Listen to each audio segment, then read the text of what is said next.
Rebecca Candy was the first body they found, her lifeless form sprawled across the living room floor. The blood pooled around her had long since cooled. A knife, slick with her last moments, lay only inches from her fingertips, as if, in the final seconds of her life, she had reached for something, anything. But there was nothing left to hold on to. In the bedroom down the hall, Matthew Candy, just 14, had met a similar fate. His body crumpled beside his bed, his phone screen still glowing beside him, a final message never sent.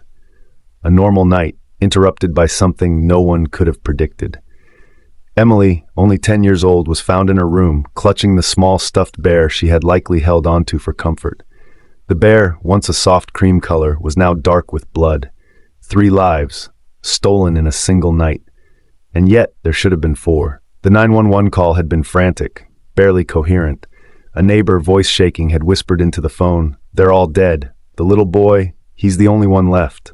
No one was prepared for what they would find. The street was quiet that night. The kind of quiet that settles over a neighborhood long after the last porch light flickers out, when even the dogs have stopped barking and the hum of passing cars is nothing more than a distant memory. It was the kind of quiet that should bring comfort. But here in this house, it was different. It wasn't peace. It was the absence of life. The first officer on the scene hesitated before stepping inside. The 911 call had been frantic, barely coherent. A neighbor, voice shaking, had whispered into the phone, "They're all dead. The little boy, he's the only one left." No one was prepared for what they would find. The front door was ajar, moving slightly with the wind, creaking softly on its hinges. Inside, the air was heavy, thick, suffocating. A single hallway light flickered weakly, casting long, shifting shadows against the walls. The house was still, unnaturally still, but not empty. Officers moved through the house carefully, clearing each room with weapons drawn. A home that should have been filled with warmth, with laughter, with memories yet to be made, now reduced to nothing but a crime scene. They expected to find another body, a 4th victim. The youngest child, Jacob, only 6 years old. But his bed was empty. His small shoes still sat by the door. Panic set in. Had he been taken? Had he escaped? Was he somewhere out there, running through the night, trying to find help? And then a sound, so faint, it was almost swallowed by the silence. A whimper, a breath held too long, finally released. A closet door barely cracked open. An officer knelt, heart pounding, and reached for the handle. Slowly he pulled it open, and there, curled into the smallest space possible, knees pulled to his chest, was Jacob Candy. His tiny frame trembled, his breath ragged, his wide eyes searching the officer's face for something. Recognition, reassurance, safety. His pajamas, covered in tiny blue rocket ships, clung to his skin, damp with sweat, but the blood on him wasn't his. The officer hesitated, swallowing the lump rising in his throat. He had seen a lot in his years on the force, but this was different. Jacob didn't speak, he didn't cry, he simply stared. And then, in a voice so quiet it was almost a whisper, he said 4 words that sent a chill through the officer's spine. "Daddy told me to hide." Jonathon Candy was gone. The man who had once kissed his children goodnight, who had sat at the dinner table with them, who had, by all appearances, been nothing more than an ordinary husband and father, had vanished into the darkness, leaving behind nothing but destruction, and one single, haunting question. Why? Why had he taken the lives of his wife and 2 of his children, yet left his youngest son alive? That question would plague investigators for weeks as they searched for a man who had, in a single night, erased almost his entire family. The pieces of this case would take time to put together, and the truth, when it finally came to light, would reveal something no one was prepared for. Because this wasn't just the story of a man who lost control. This was something else entirely. 911, what's your emergency? The voice on the other end was trembling, barely audible. "They're all dead," the woman gasped. "The little boy, he's the only one left." Dispatch tried to steady her, asking for an address, but the woman's words kept breaking apart.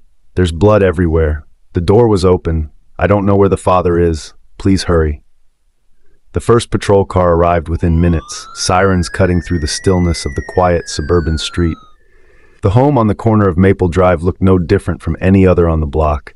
Porch lights glowing warmly, the faint flicker of a television flashing through the window, but the front door stood ajar, a subtle detail that sent a chill through the responding officers.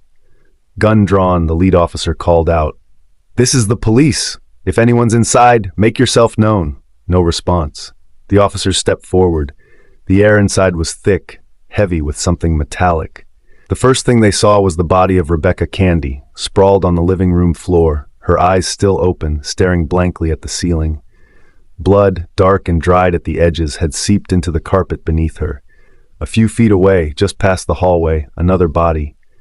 Matthew Candy, his lanky teenage frame twisted unnaturally against the bedroom doorway. His face was frozen in a mixture of pain and confusion.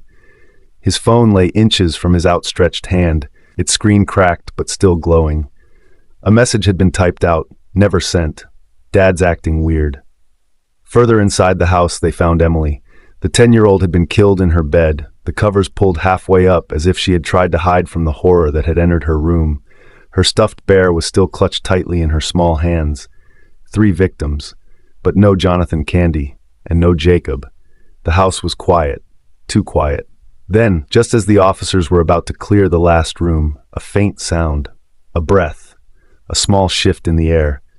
One of the officers turned toward the closet. The door was cracked open, revealing nothing but darkness. Slowly, he knelt and pulled it open. A pair of wide, terrified eyes stared back at him. Jacob Candy, just 6 years old, huddled in the corner. His small frame trembled, his hands pressed over his ears as if trying to block out something only he could still hear. His rocket ship pajamas were soaked, his own sweat, his own tears, and the blood of his family. He didn't scream. He didn't move. He only whispered 4 words. "Daddy told me to hide." Jonathon Candy was gone. It had been a normal Wednesday. Or at least, that's what everyone thought. Rebecca Candy had spent the day running errands. She had picked up groceries, paid a few bills, and stopped by the school to check on Emily's upcoming field trip paperwork. By 6:30 p.m., she was home, preparing dinner, something simple. Spaghetti, garlic bread, a side of steamed vegetables. Matthew, the teenager, was in his room, gaming online with his friends. His headset crackled with laughter and shouted instructions. His world at that moment existed only on the glowing screen in front of him. Emily sat at the kitchen table, chewing on the end of her pencil, finishing up math homework. She had always been the responsible one, never needed reminders to get things done. Jacob, just 6, was sprawled on the living room floor, lining up his toy cars in a neat row. He was in the middle of making up a story about a race when the sound of a car pulling into the driveway caught his attention. Jonathon Candy had arrived home from work. His entrance was unremarkable, at least at first. He dropped his keys on the counter, kissed his wife on the cheek, murmured a tired greeting to the kids. Nothing seemed out of place, but if anyone had been watching closely, they might have noticed the way his fingers lingered on the edge of the knife block as he walked past, the way his eyes seemed distant, unfocused, the way he stood in the kitchen doorway for a moment longer than necessary, just watching. Maybe Rebecca noticed, maybe she didn't, but she didn't say anything. Dinner was eaten, dishes were washed, the evening moved forward, just like any other, until it didn't. At 9:15 p.m., Rebecca Candy called her sister. It was just a casual check-in. They spoke about the kids, an upcoming family gathering, little things. Then, just as they were about to hang up, Rebecca hesitated. "John's been acting a little off today," she said, lowering her voice so the kids wouldn't hear. "Nothing big, just quiet, off." Her sister asked if she was worried. "No," Rebecca replied with a small laugh. "He's probably just stressed, it's fine." It wasn't. Sometime between 10 and 10:30 p.m., it began. Rebecca never saw it coming. She had been in the kitchen, wiping down the counters. The attack was sudden, brutal, efficient. A single strike, deep and precise. There was no struggle, no time for a scream. The sound of her body hitting the floor was muffled, but something about it must have been just loud enough to catch Matthew's attention. The teenager had gotten up from his desk, stepping into the hall just in time to see his father standing over his mother's body. The knife in his hand glinted under the dim kitchen light. For a split second, Matthew froze. And in that moment, Jonathon turned his gaze toward his son. Panic, a rush of movement. The teen tried to run, but it was already too late. Jonathon was faster, stronger. The struggle was brief, ending with a final wet gasp as Matthew collapsed just outside his bedroom door. Emily's room was next. A child doesn't stand a chance against a man with nothing left to lose. There were no signs of a struggle, just a girl who had likely been asleep, barely aware of what was happening before it was over. And then, silence. Jonathon stood in the hallway, his breath uneven. 3 lives ended, 1 left. He walked toward Jacob's room. The door creaked as he pushed it open. Inside, the little boy lay curled under his blanket, facing the wall. He had heard everything. He knew. Jacob squeezed his eyes shut. If he stayed still, maybe his father wouldn't see him. But Jonathon saw him. He stepped forward, slowly, carefully. Then, just inches from his son's bed, he stopped. He stood there for a long moment, staring down at the small body beneath the covers. His fingers flexed around the knife. His breath was shallow. And then, he leaned down. His lips barely moved, but Jacob would never forget the words. "Don't come out, no matter what." And then, just like that, his father was gone. Jacob did as he was told. He stayed in that closet, unmoving, drowning in the silence. It was hours before the police arrived. By then, Jonathon Candy had disappeared, and the only one left to tell the story was a 6-year-old boy. Monsters don't always look like monsters. Sometimes they look like fathers, husbands, neighbors. Sometimes they blend so well into the background that you never see them coming until it's too late. Jonathon Candy was not the type of man people would have expected to commit a crime like this. To the outside world, he was a devoted father, a hard-working husband, and a man who, by all appearances, lived a quiet, ordinary life. But the thing about tragedies like this, they don't start on the night they happen. They start much earlier, slowly, subtly, until they reach the point of no return. So, who was Jonathon Candy? Jonathon was born in 1980 in a small town in Indiana. The youngest of 3 brothers, he grew up in a home that many would describe as troubled. His father, Harold Candy, was a stern, emotionally distant man with an unpredictable temper. His mother, Lorraine, was a quiet, timid woman who spent most of her life trying to avoid conflict. Family members later recalled that Harold wasn't physically abusive, at least not in the way that left visible bruises. His control was psychological. He ruled the household with strict rules, sharp words, and long, punishing silences. If Jonathon or his brothers stepped out of line, their father wouldn't hit them. Instead, he would break things, objects that mattered to them. A toy, a baseball glove, a school project they had worked on for weeks. Jonathon learned early on that emotions were dangerous, that showing fear, sadness, or even too much joy could lead to consequences. He grew up in a house where control was everything, and that lesson would stay with him for the rest of his life. Despite his difficult upbringing, Jonathon was intelligent. He did well in school, earning a scholarship to study engineering at Purdue University. But something changed during those college years. Friends described him as socially awkward, often struggling to connect with his peers. He was meticulous, detail-oriented, but there was always a sense that he kept part of himself hidden. After graduation, Jonathon took a job as a structural engineer. He married Rebecca in 2005, and to those who knew them, they seemed like a perfect match. She was warm, outgoing, the type of person who could walk into a room and instantly make friends. He was reserved, quiet, content to stay in the background while she took the lead. For years, their life was normal. They bought a house, had 3 children, and settled into suburban routines. Rebecca was active in the community, PTA meetings, school fundraisers, weekend soccer games. Jonathon worked long hours but always made it home for dinner.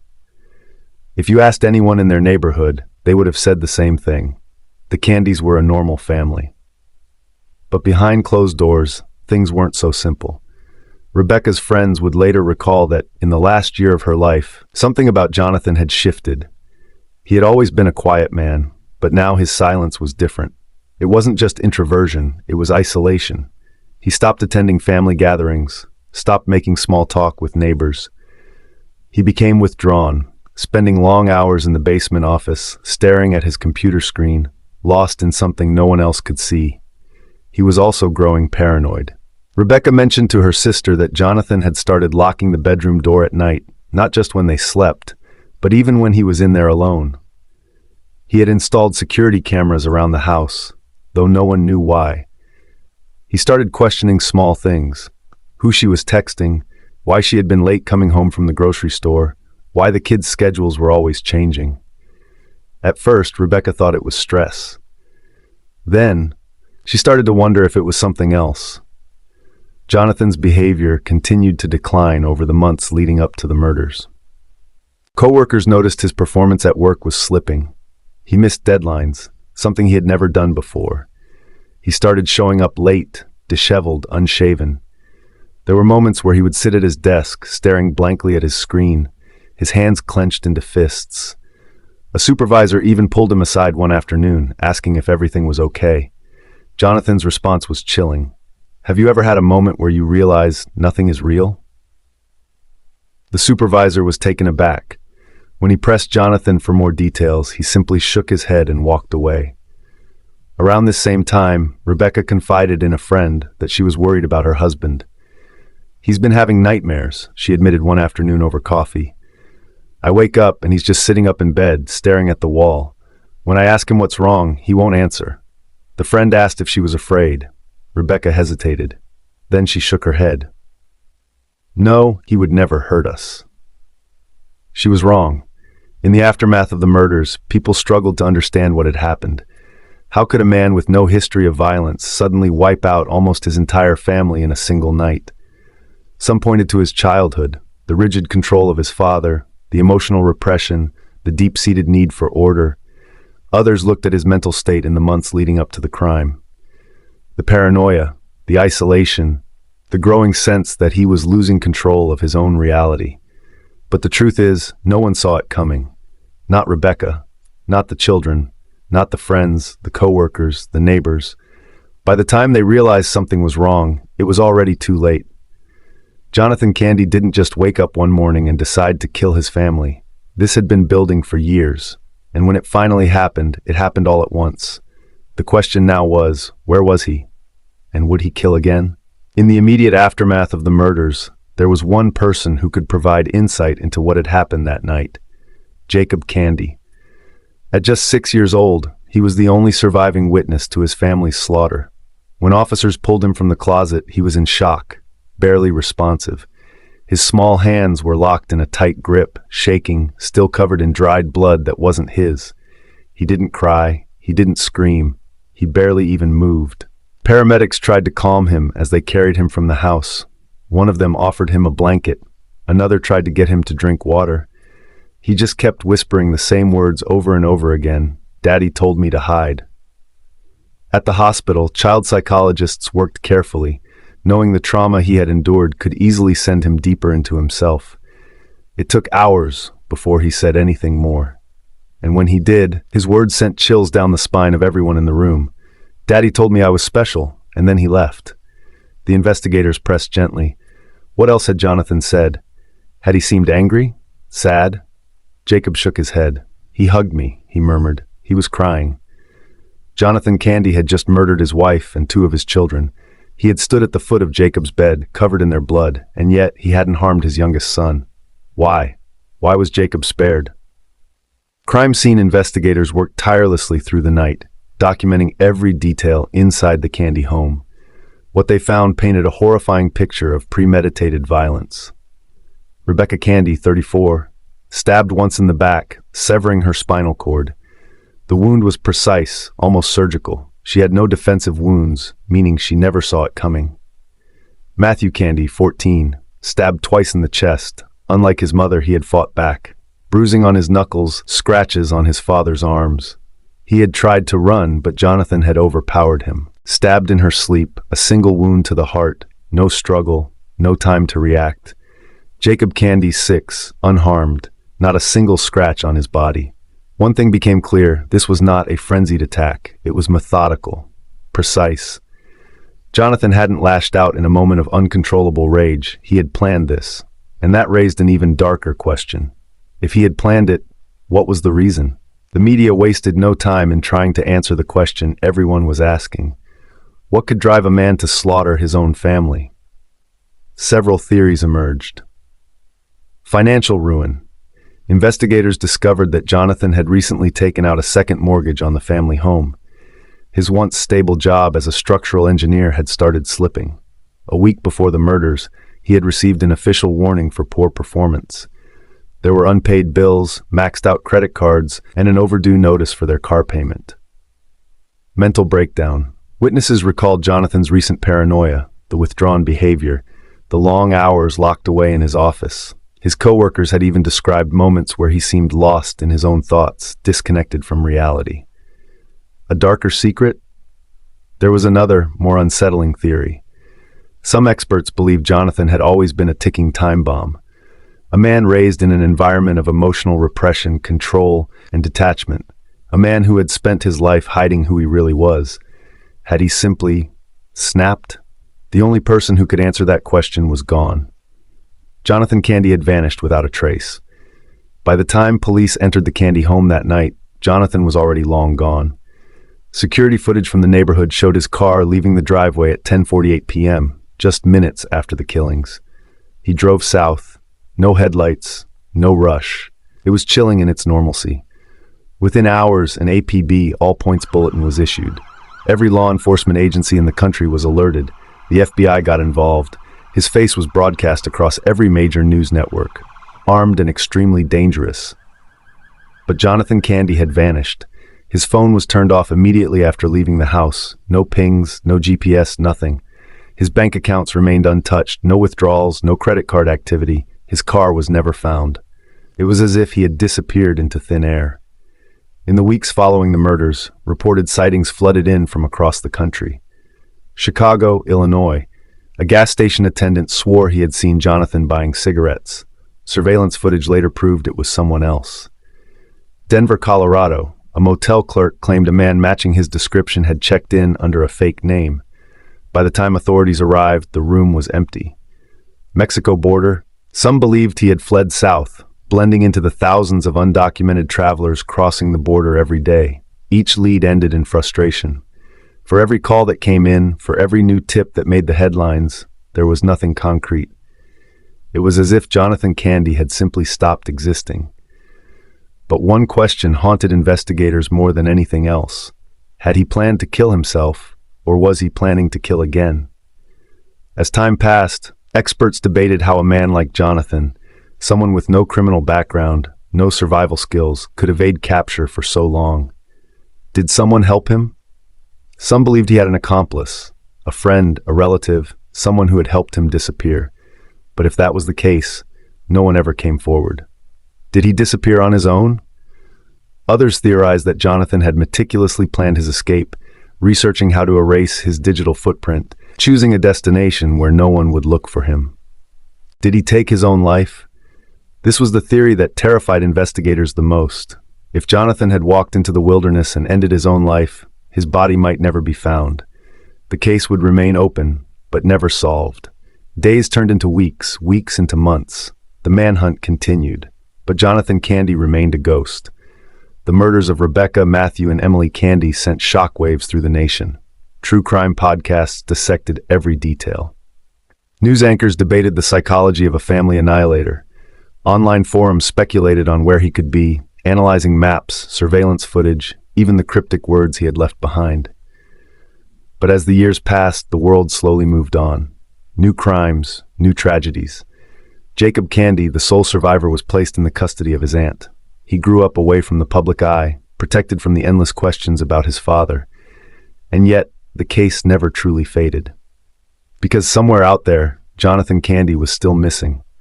Somewhere out there, a man who had murdered his entire family, except for one, was still free.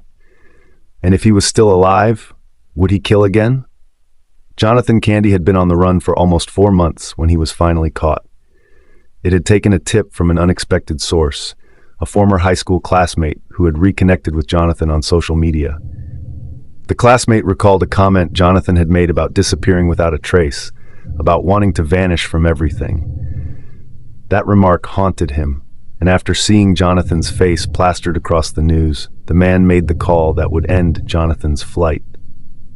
A quiet search led police to a remote cabin in the hills of Kentucky, far from the city lights and the sprawling suburbs. There they found Jonathon. He hadn't even attempted to flee. Alone, cold, and exhausted, he was sitting in the dimly lit cabin, staring at nothing. His hair was unkempt, his clothes soiled. There was no sign of resistance when the police entered. His gaze never left the floor. When he was taken into custody, Jonathon said nothing. He didn't react, even as the officers handcuffed him and led him away. It was as though he had been waiting for this moment.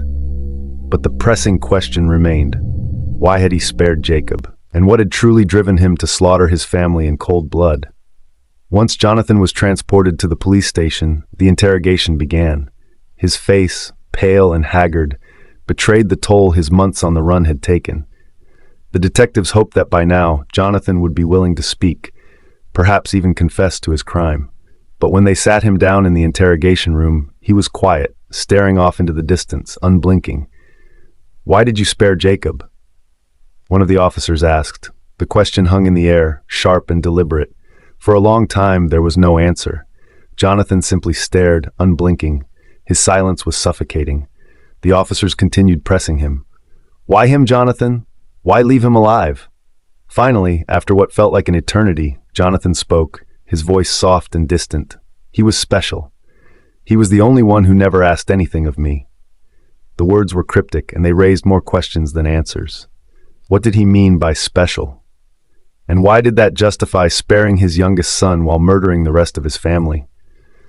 The officers pressed further, trying to understand the psychology behind his actions.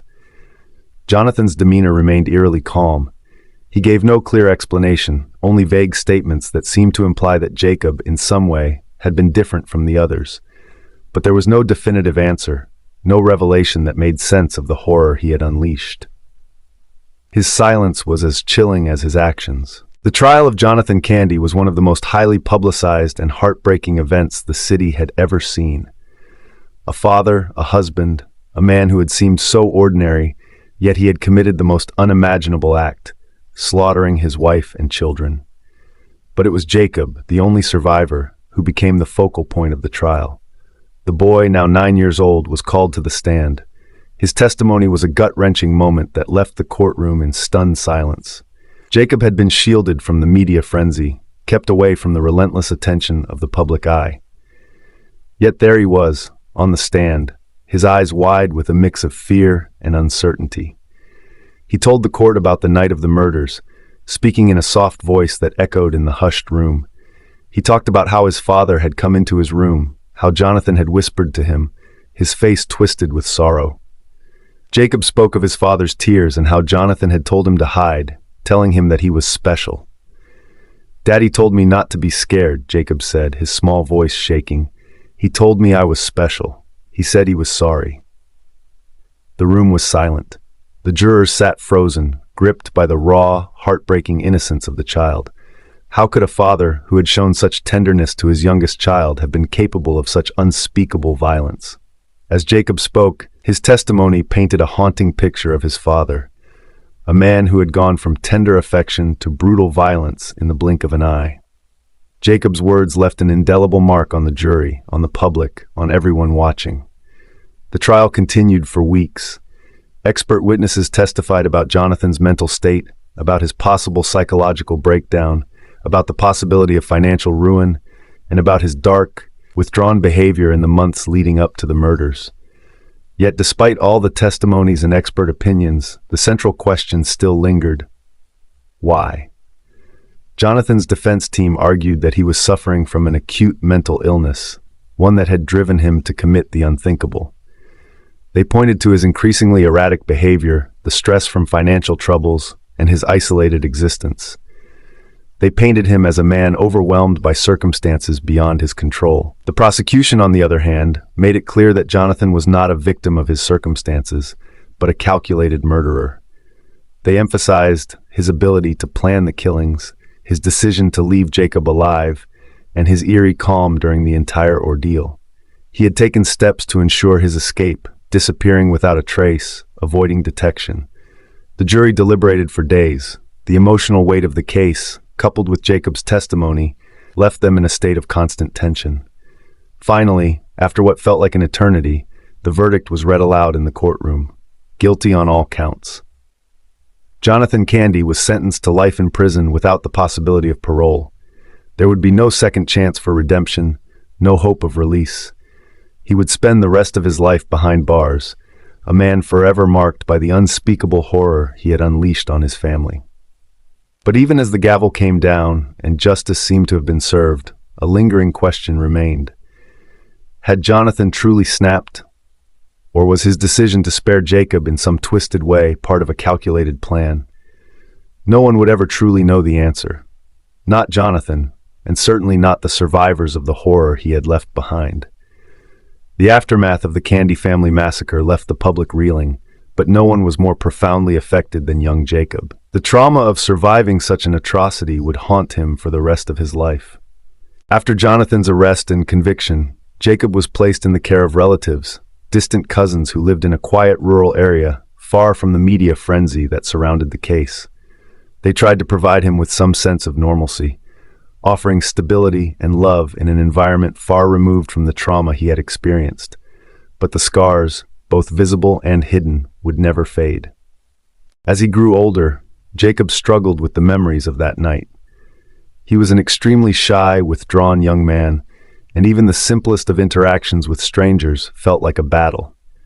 He never spoke publicly about his father or the massacre that claimed his mother, siblings, and the life he once knew. But those who knew him described a boy who was always looking over his shoulder, someone constantly on edge, as though expecting something terrible to happen at any moment. Jacob never fully recovered. In interviews with psychologists and experts, it became clear that the trauma of witnessing his family's brutal murder had created deep psychological wounds that would be hard to heal. PTSD, depression, and anxiety were all constant companions for him, haunting him through his teenage years and into adulthood. And though his story was one of survival, it was also a story of grief and confusion. There was no manual for how to cope with surviving a massacre committed by your own father.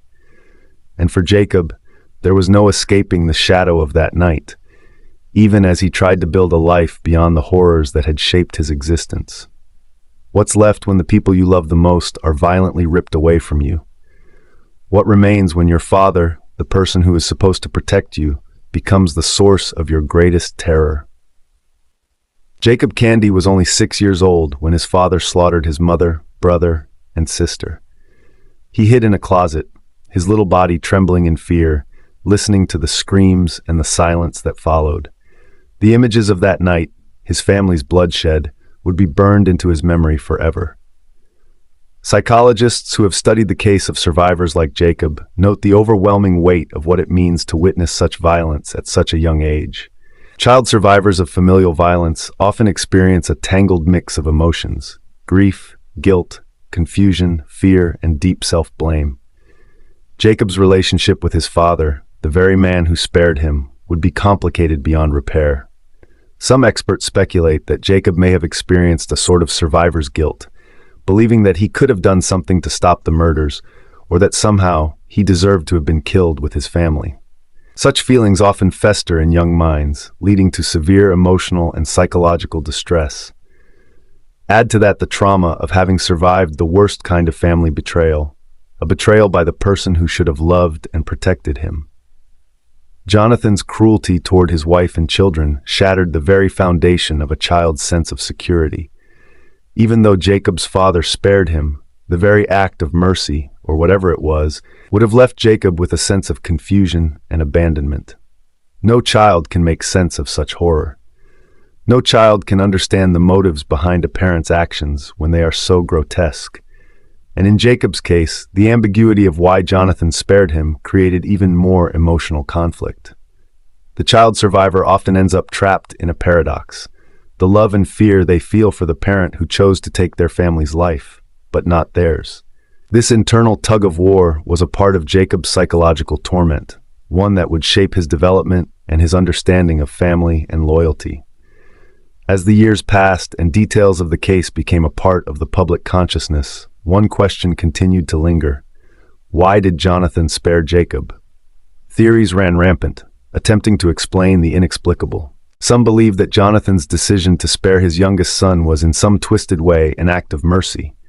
Maybe he believed Jacob deserved to live, that he was innocent in a way that the others were not. Perhaps Jonathon thought that Jacob could start over, free from the chains of family obligations and expectations. Or maybe, in a bizarre form of twisted affection, he spared the boy because he saw something pure in him, something untainted by the chaos of their lives. This theory, however, didn't satisfy everyone. Mercy, for a man capable of such brutality, felt like a weak explanation. Could Jonathon truly have been capable of mercy after committing such gruesome acts? Or was there something more at play? Another theory that circulated in the media was that Jonathon believed Jacob was fundamentally different from the rest of his family. Did he see his youngest son as special in some way? Reports indicated that Jonathon had always favored Jacob, even before the murders. Witnesses recalled that Jonathon's relationship with his youngest son had always been somewhat odd, intense, possessive, and at times strangely protective. Was Jonathon's special treatment of Jacob merely a reflection of his psychological instability, or did he truly see something in Jacob that the rest of the family lacked? If Jonathon did, indeed, believe Jacob was different, did he spare him because of a twisted sense of purpose, or because he was grooming the child for something much darker? Was Jacob meant to carry on some part of Jonathon's legacy, or was there a different, more ominous plan for his son's future? These unsettling possibilities were not easily dismissed, and they left many questions hanging in the air. The most chilling theory proposed was that Jonathon didn't spare Jacob out of love or mercy at all. He spared him for something worse. Was Jacob's survival part of a deeper, more horrifying plan? Did Jonathon intend to save him for some twisted, unimaginable purpose? Psychologists have noted that in extreme cases, perpetrators sometimes spare a victim not out of love or mercy, but as part of a psychological game, a belief that the survivor will somehow carry on the legacy of their tormentor. Was Jonathon planning to keep Jacob alive to raise him into a future that mirrored his own, a life of manipulation, violence, or even worse? Some theorists have speculated that Jonathon saw in Jacob a blank canvas, someone who could be shaped into a tool for his own broken vision of the world. Perhaps Jonathon saw something in his son that made him think Jacob was destined for something darker, something he couldn't do himself. This theory, though deeply unsettling, raised even more questions about the true nature of Jonathon's actions.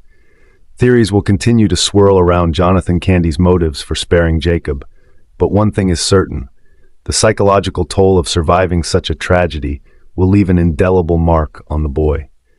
As he grows older, Jacob may never find peace with the knowledge of what his father did, or with the haunting mystery of why he survived when his entire family did not. The aftermath of such a brutal crime is never easy for those left behind. Jacob's journey is far from over, and the psychological scars of the Candy family massacre will likely define his life in ways no one could have predicted. But one thing remains clear: the truth behind why Jonathon spared Jacob may never fully come to light, and as the years continue to pass, the weight of those unanswered questions will only grow heavier. As we reflect on the harrowing story of Jonathon Candy, the haunting questions continue to linger in our minds. Why did he spare his youngest son, Jacob? Was it an act of mercy, or something more sinister, something twisted and unfathomable? What could possibly justify such brutality toward the rest of his family? Was Jonathon's decision to spare Jacob the result of a moment of clarity, or was it part of a much darker plan? This case remains one of the most chilling true crime stories to ever unfold. The mystery of why Jonathon spared Jacob will likely never be fully understood. And even though justice was served with his conviction, the emotional scars left behind will last a lifetime for the survivors of this tragedy. The psychological impact on Jacob, now an adult, is something that no court of law could ever truly address. The truth about why his father spared him may never fully be answered, but the questions will remain, haunting those who remember the Candy family's nightmare. What do you think? Why do you believe Jonathon Candy spared his son? Was it out of love, or was there a deeper, darker reason behind his actions? We'd love to hear your thoughts. Share your theories in the comments below, and let's discuss the shocking twists of this case. If you haven't already, make sure to like this video and subscribe to the channel for more true crime stories like this one. Don't forget to turn on notifications so you never miss a new video. You won't want to miss what we have coming up next. Stay tuned, because we've got another shocking crime story coming your way soon. One that will leave you questioning everything you thought you knew about justice, family, and betrayal. You won't believe the twist at the end. So until then, stay safe, and remember, things are not always what they seem.